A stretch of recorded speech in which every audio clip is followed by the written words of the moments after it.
The mind is The mind is the thing that controls you. The mind is a construct.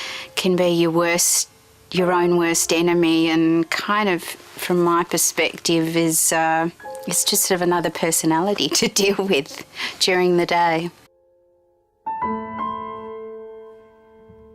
Refer to how we think, so how we use our brain, how we interpret certain things, how we solve problems, how we achieve different, how we make different decisions in our lives. The mind is almost like a tool, and it can work with us or against us. It is often something that I myself identify with as being me, but it's not necessarily me. A collection of thoughts and patterns and beliefs that I primarily identify with.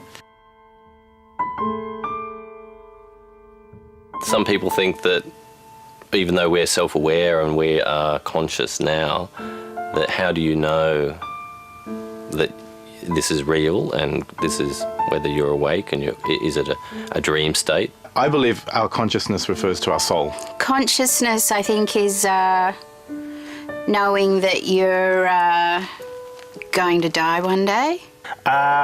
Consciousness, I guess that's the human being, or animals as well, being aware of themselves and their place and other people and interacting with other people and etc. Consciousness is a level of awareness, how open my mind is to connection around me. I think consciousness is collective. As a Christian, I believe that soul was given by God, but our consciousness refers to our state of being, like who we are inside. I don't actually think the mind is consciousness. I think the mind has to get out of the way to allow for consciousness to be able to come in. I guess the only way we know it exists is because we're self-aware. Yeah, I've never really thought of it, analysed, to be honest.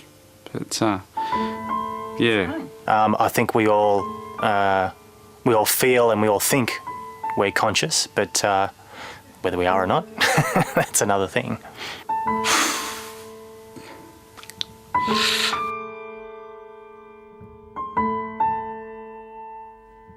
Some things don't show up on scanners. I just experience things, I can feel things, I can hear things, so I just believe they exist. I think we all feel and we all think we're conscious, but whether we are or not, that's another thing. There's a possibility that we could create something that will be a machine and it will have a mind and a consciousness. It will be self-aware. I do watch sci-fi movies too. You can recreate a mind, you can recreate intelligence, but you can never probably recreate consciousness. Consciousness is related to spirit, and I don't think a computer could ever access spirit. How would you define free will? Sorry. There's a possibility that we don't have free will and we're all deluding ourselves.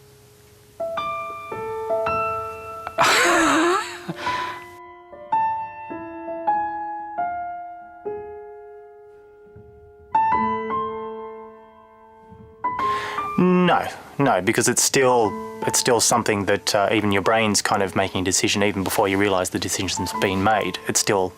A decision's still been made. So whether that's still hopefully free will. That would prove that you're a prisoner of your brain.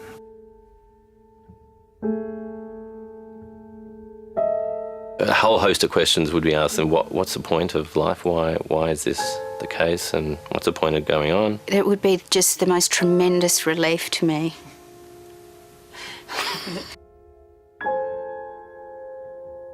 I mean, sometimes I kind of would like to be in a less conscious state, and then I'd feel like I had more free will.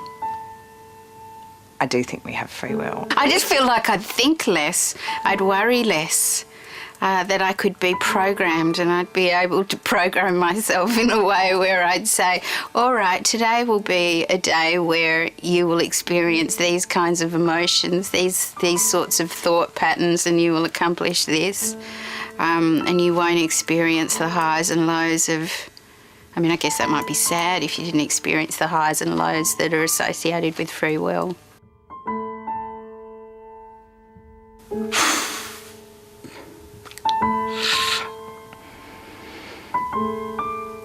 I would guess that transhumanism is venturing outside our limitations as humans.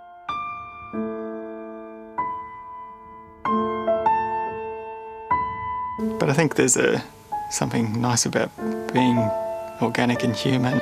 It'd be a bit freaky. It'd probably freak me out. I'm not sure if I could cope. It's sort of, I'm used to living in my body and making decisions, and my body sort of is part of that. I think that the only way that humans will continue to evolve, because we've cut down on environmental influences, is through technology and enhancements to our being. Might be a better alternative than having to struggle every day with the concept of death. That doesn't scare me or worry me. I think I'm not a religious person. No, it doesn't really scare me, because I think as long as we do it responsibly, then I think that kind of technology can be used for good. It's when that technology can be at the same time used for evil, so to speak. I guess if you have something where you could upload your consciousness to something, there's always, you're converting it to something else. So you would lose something in that process, and whether or not, it could be, that could alter it, I guess that would change you. A bit more a little bit more free will. Probably something where there was more empathy. I don't know if it'll be a lot different. I think as far as the human beings go themselves, hopefully we're not going to become big lazy blobs that, don't move around or do anything anymore. I'd like to think that we'll still remain physically similar. But yeah, I think the integration with technology is going to be, a massive difference. When I think about evolution, I often think that we're evolving back to what humanity knew thousands of years ago. I think we were in a light age, and then we entered a dark age, and now we're coming back into a light age. And for me, that is associated with consciousness and a realisation that we're all kind of unified and connected to something bigger. And I hope that in 2,000 years materialism isn't as kind of profound in our society as it is now. And I hope we still have free will in 2,000 years. Otherwise, what's the point?